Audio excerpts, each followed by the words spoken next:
On May 19, 2009, a moment the whole country had been waiting for arrived.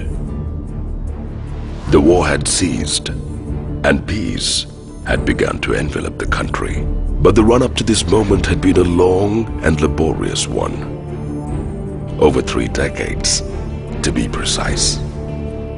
And how did the combined forces of Sri Lanka succeed in vanquishing the once invincible LTTE, safeguarding the sovereignty and territorial integrity and the protection of its citizens is a paramount duty of the state. In the Sri Lankan context, those very concepts of sovereignty and territorial integrity were constantly threatened and undermined by the LTTE, a terrorist, non-state actor. In this regard, bombs targeting civilians, conscriptions and recruitment of child soldiers, capture of the territory of the Sri Lankan state by force were carried out. The duty then, by default, fell on the democratically elected Sri Lankan governments. The Sri Lankan government had to initiate a humanitarian operation as a means to a peaceful end.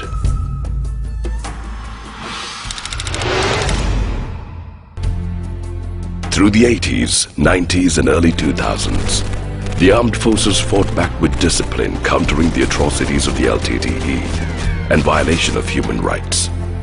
But countless lives were lost and the war dragged on. However, attempts by successive governments to solve this issue through negotiations failed. The LTTE challenged and attempted to undermine the sovereignty and territorial integrity of the Sri Lankan state. In the midst of this quagmire, hope raised its voice when on the 19th of November 2005, President Mahinda Rajapaksa came to power with a majority vote base. He took home the reins, keen on reconciliation and rebuilding, ethnic unity and religious harmony. His call for peace was ignored, and the LTTE continued their rampage on civilian targets, including the Muslim population, with a renewed fervor.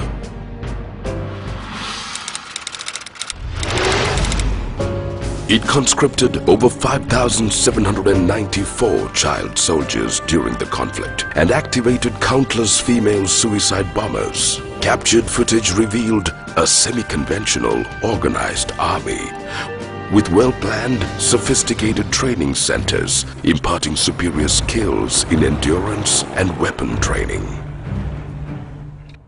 It was with such a radical organization that the Sri Lankan army was waging a long, drawn battle.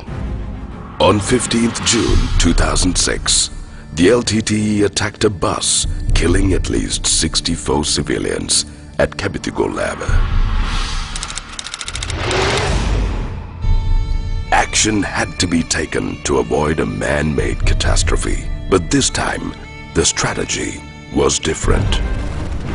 The military strategy began with adopting new tactics, superior weaponry and common sense. The task was chiefly in the hands of the Sri Lankan army, assisted by the Air Force, Navy, Civil Defence Force and the police. Mention must be made of Gotabaya Rajapaksa, a retired lieutenant colonel who as Defence Secretary subscribed to the appointment of high-performance youngsters with previous battlefield experience as commanders, encouraged weapons systems procurement, recruitment and training. Most importantly, preparations were made for a prolonged engagement with consistent maintenance of momentum. 5 more divisions were created. Recruitment shot up from 3,000 per year to 34,000 in a single year. The strength of the army rose to over 175,000 and 90 new battalions were created. The military leadership adopted an infantry training doctrine that emphasized sectional level small unit infantry operations, and the Special Infantry Operations Team SIOT model of 8 to 6 men was enforced. Multiple thrust fronts were maintained and increased from 3 to 8 at times. Commando and Special Forces units were extensively used behind LTTE lines. And these operations led to the interception and elimination of numerous LTTE field commanders, groups, and fortifications. During 2006 and 2009, the Army lost 191 officers and 5,082 other ranks in action. In addition, 905 officers and 27,230 other ranks were seriously wounded. Over 1,500 sergeants and corporals were commissioned as officers to meet shortages and operational exigencies. Despite the obstacles, the military adopted stringent security measures to contain and intercept LTTE cells, aided by increasingly successful intelligence gathering operations, while the LTTE adopted a defensive military strategy in order to maintain the captured territory. The main objective of the forces shifted to inflicting high attrition rates on the LTTE, rather than recapture of territory and maintaining the initiative by launching continuous offensive operations along multiple thrust lines to divide and destroy LTTE forces. On the 24th of March 2004, a breakaway Tamil rebel group led by the LTTE Eastern Tamil commander V. Muralidharan or Colonel Karuna broke away from the main LTTE force, defecting to the government side. With his defection, key intelligence flowed into the hands of the armed forces.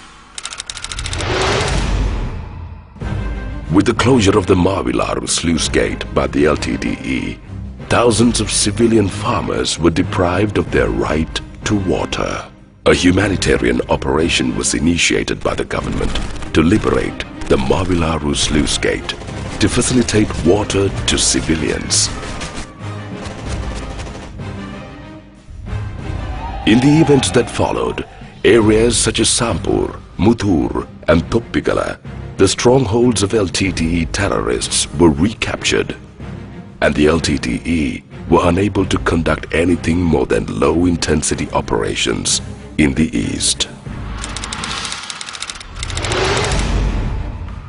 From the Sri Lanka Navy's perspective, its role was to achieve sea control and enforce sea denial. The ceasefire had been misused by the LTTE to acquire military equipment, arms and ammunition. The Sri Lankan Navy countered this threat with a small boat concept. These naval boats had superior speed, high maneuverability and lethal firepower, similar to the weapon outfit of the Dora fast attack craft. These boat squadrons effectively countered the LTTE's suicide craft threat. Over 150 such boats were indigenously built.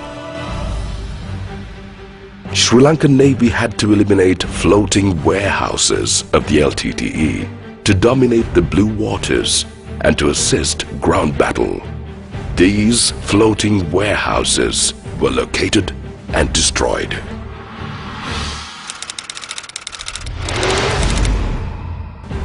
With the escalation of the war, the Sri Lankan Air Force transformed itself into a truly modern and high-tech fighting force, successfully confronting the world's first ever terrorist air wing. Its strategy shifted from being a reactive one to a proactive approach to its preparedness. Its strength was increased from 1,000 men in 1951 to 27,000 men and 1,300 officers, with the addition of fighter jet aircraft squadrons, helicopter squadrons and transport aircraft squadrons, both fixed-wing and rotor-wing helicopters. The latest technology, such as unmanned aerial vehicle systems, was introduced so that the real-time information on operations could be seen. Live pictures of targets were taken, and the attack aircraft were fitted with reliable self-protecting systems, allowing the pilots the liberty of attacking their targets at a careful pace.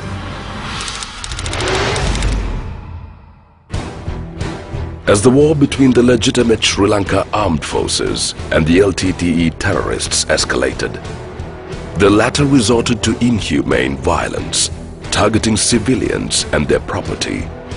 Explosions in trains, buses, and public places became rampant. The battle reached a point where the LTTE began to spew its arsenal in a show of desperation. The LTTE deployed the air tigers, and in brazen acts of defiance, its planes targeted the civilian and economic targets such as Kalanithissa Power Station, Kolonava Oil Refinery, Katunayake Airport, and the Inland Revenue Building.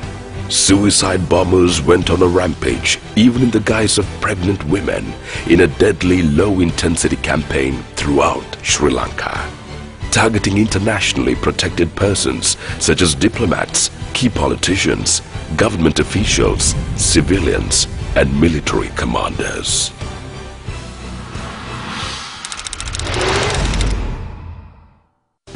Slowly but surely, the LTTE's weapon depots, training camps, top-secret bunkers began to be captured and revealed to the media.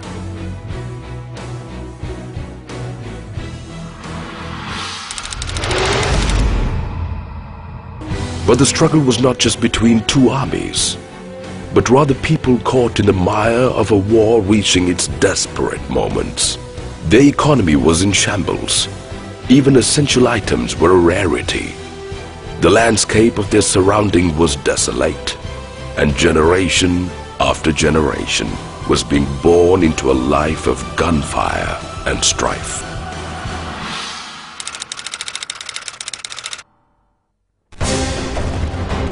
While the advance of the Sri Lankan army